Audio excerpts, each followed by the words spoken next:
Hi guys, welcome back to our YouTube channel. So in this video tutorial, I am going to show you on how to add overlay in CapCut on PC.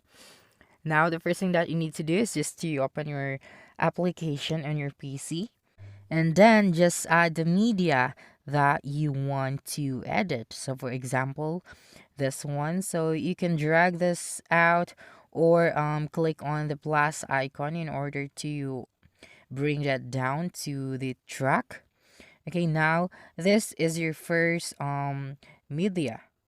You can also adjust the length of your video. Just drag it to your left or to your right. Okay, now to add an overlay, all you have to do is to drag another media to your track. Okay, so for example, this one here. So in order to overlay the two videos, you just have to bring that up. Okay, so like that, you just have to put it above the first media that you have added. Now you can also adjust the size of the overlay video so that you would be able to appreciate the editing.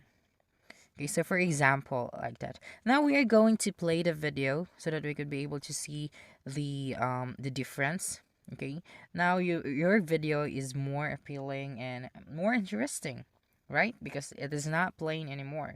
You have edited it and then you added it. So you can adjust where you can see or view the overlay video according to your wants. So it goes like that. And that's it. Don't forget to subscribe to our YouTube channel for more video tutorials in the future. Bye bye.